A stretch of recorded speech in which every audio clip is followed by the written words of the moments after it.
সাধারণ জনগণ, বড় লোক আছে, উপর লেভেলের লোক আছে, সবকিছু মিলে মতামত নিয়ে একটা গণনির্বাচন হয়। যে বাংলাদেশে অতি দ্রুত ভাবে এটা সরকার অবধারিত দরকার। একটা দেশের যখন নির্বাচিত সরকার থাকে না, সেই দেশের আসলে অর্থনৈতিকভাবে সব দিক থেকেই অনেক সমস্যার সম্মুখীন হইতে চায়।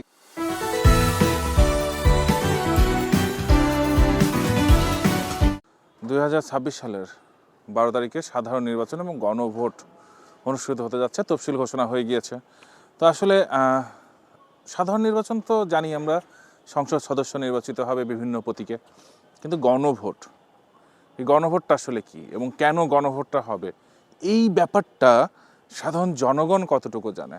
আমরা গণভোট করে বলতেছি, গণভোট শুনতেছি সোশ্যাল মিডিয়ায়, টেলিভিশনে, পত্রপত্রিকায়, কিন্তু রাজনৈতিক নেতাদের মুখে, কিন্তু সাধারণ জনগণ, একদম প্রান্তিক সাধারণ জনগণগুলো, সাধারণ মানুষ যাদেরকে আমরা বলি, যারা বেশিরভাগ ক্ষেত্রে যারা ভোটার, তারা গণভোট সম্বন্ধে কি জানে, তারা গণভোট কেন হবে বা গণভোটটা দিয়ে কি হবে, এই গণভোটের মাধ্যমে দেশে কি পরিবর্তন আসবে, এই ব্যাপারটা তারা কতটুকু জানে? আজ আমরা জনগণের কাছ থেকে ঠিক সেই ব্যাপারটাই জানবো। সাধারণত গণনির্বাচন বলতে গণজনের যেভাবে মতামত নিয়ে নির্বাচনটা হয় সেটাকেই তো গণনির্বাচন বলে। গণনির্বাচন বলতে ভাই বুঝি যেটুক সর্বসাধারণ লোকজন নিয়ে, সাধারণ জনগণ, বড় লোক আছে, উপর লেভেলের লোক আছে, সবকিছু মিলে মতামত নিয়ে একটা গণনির্বাচন হয়। এর আগে 2বার নাকি 1বার গণনির্বাচন হয়েছে, হয়তো দেখি নাই, কিন্তু আমার যেটা বোঝে এটাই, যে সর্বসাধারণ লোকজনের মতামত নিয়ে গণনির্বাচন অনুষ্ঠিত হয়। সরকার নেই, যা আছে বর্তমান তত্ত্বাবধায়ক সরকারই বলে নাকি। এখন এই সরকার তো সব কিছু হয় না, বিদেশের তেও কোনো আয় আসে না, তারপরে আপনার দেশেও কোনো কামকাজ কম থাকে, অনেকে ইনভেস্টও করতে চায় না, অনেক ব্যবসায়ী লস খায়। যে আমি নিজেই, আমি একসময় অনেক ভালো একটা ব্যবসা করতাম, ঢাকায় দোকানও নিয়েছিলাম, আমার ছাত্র আন্দোলনের পরে সে দোকানও উঠাই দিয়েছে, আমি বর্তমানে আমি 1-1.5 বছর আমি কামকাজই নেই, এই ঘুরে ফিরে বেড়াচ্ছে। এটার জন্য আমার অনেক সমস্যায় ভুগতেছে। এই যে এরকম অনেকেই আছে, আমার মতো অনেকেই আছে যে ব্যবসা বাণিজ্য টোটালি বন্ধ। কিন্তু বলার কেউ তো নেই, বলবেন একটা নির্বাচনের সরকার আসলে হয়তো চেয়ারম্যান মেম্বার থাকে, এলাকার লোকজন থাকে, ব্যবসা বাণিজ্য যারাই করে তাদের সাথে আলাপ আলোচনা করা যায়, কিন্তু বলার তো কারোর কাছে নেই। নিজের কষ্ট নিজেই চাপা বুকে নিয়ে ঘোরা লাগে, যা সত্য কথা। আমার অনেক একটা ভালো ব্যবসা, ঢাকা ইউনিভার্সিটি অফ ঢাকা আছে না, ইউনিভার্সিটির সামনে আমার একটা দোকান নিয়েছিলাম, অনেক কষ্টে দোকান নিয়েছিলাম। সে দোকানটা ফুটপাতের দোকান অবশ্য, কিন্তু সে দোকানও উঠাই দিয়েছে ঢাকা বিশ্ববিদ্যালয়ের ছাত্ররাই, ম্যাডামরা এটা সমস্যা বলে নাকি, এই জন্য উঠাই দিয়েছিল।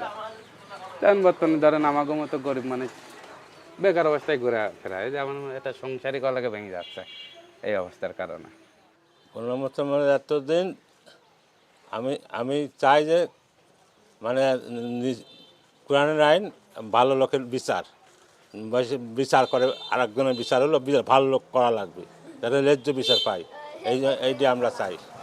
তাছাড়া আমার বাপও না, ভাইও না, কারোর বেলে কোরআন কোনদিন ভাই মানে না, সব বিচার সমান।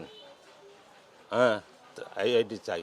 আমাদের সরকার তো আছে, একজন চালাচ্ছে, এখন আবার ভোট করাচ্ছে, আল্লাহ যা পাশ করেছে সেটাই আলহামদুলিল্লাহ, এখন করার কিছু নাই।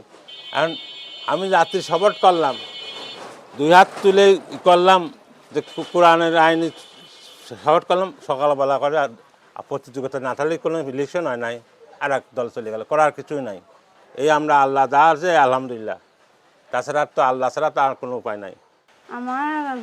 আমরা গ্রামের মানুষ, সাধারণ মানুষ, আমরা জনগণ নিয়ে চলি, আমরা নিয়ে আমরা সরকারভাবে চলি। গণনির্বাচন গত 2 বছর হয়েছে, এটা তো আমি বুঝি না, আমি একজন সাধারণ কৃষক মানুষ। গণনির্বাচন নিয়ে সাধারণত আমি সঠিকভাবে জানি না, তারপর যতটুকু জানি সেটা সাধারণ মানুষের যে মতামত নিয়ে সরকার গঠন হবে সেটাই জানা মতে আমার হচ্ছে গণনির্বাচন। সাধারণ মানুষের মতামত নিয়ে একটা গণনির্বাচনের আয়োজন করা উচিত। এখন বাংলাদেশের নাগরিক হিসাবে ক্ষুদ্র মানুষ চাষি, এখন চাষবাস করি। আমার মনে হয় যে বাংলাদেশে অতি দ্রুতভাবে এটা সরকার অবধারিত দরকার। এই বলে হচ্ছে গিয়ে আমরা আশা করব যে সুন্দরভাবে বাংলাদেশে সারাটা জেলায় সুন্দরভাবে পরিচালনাভাবে দেশের ক্ষুদ্র মানুষ যাতে সুন্দরভাবে ভোট দিয়ে যাকে পছন্দ করে সে নির্বাচনও হবে। বর্তমান সরকার না থাকার কারণে মানুষ এই যে রাজনীতির এক দেশটা ছায়া গেছে, একেবারে কার উপরে কি রাজনীতি একটা ব্যবসা হয়ে গেছে। তে আমি মনে করি এই কারণে বাংলাদেশে যদি অতি দ্রুত সরকার গঠন হয়ে আসে, তে আমার মনে হয় এই সাধারণ জনগণ এতে সুন্দরভাবে বাংলাদেশের নাগরিক হিসাবে পরিচয় দিতে পারবি। আমার মতামত আছে, ধরেন আমার বাংলাদেশের সরকার নাই, আমরা সরকার যাতে গঠন হয় সেটি আমরা চাই। আর আমরা যাতে ইলেকশন বাজেছে ভোট আমরা ঠিক মতন দিতে পারি আর ঠিক মতন দিয়ে চলে আসতে পারি। আসলেও গণনির্বাচন বলতে আমরা সাধারণ জনগণের মতামত নিয়ে সরকার গঠন করে, আর এটাই হচ্ছে গণনির্বাচন। একটা দেশের যখন নির্বাচিত সরকার থাকে না, সেই দেশের আসলে অর্থনৈতিকভাবে সব দিক থেকেই অনেক সমস্যার সম্মুখীন হইতে চাই। কারণ বিদেশ থেকে আসলেও নির্বাচিত সরকার না থাকলে ওইভাবে কোনো চুক্তি করতে চায় না। এর জন্য আমাদের হচ্ছে নির্বাচিত সরকার প্রয়োজন, খুবই প্রয়োজন। গণনির্বাচন হচ্ছে মানে সাধারণ জনগণের মতামত নিয়ে যেটা করা হয় সেটাই হচ্ছে গণনির্বাচন।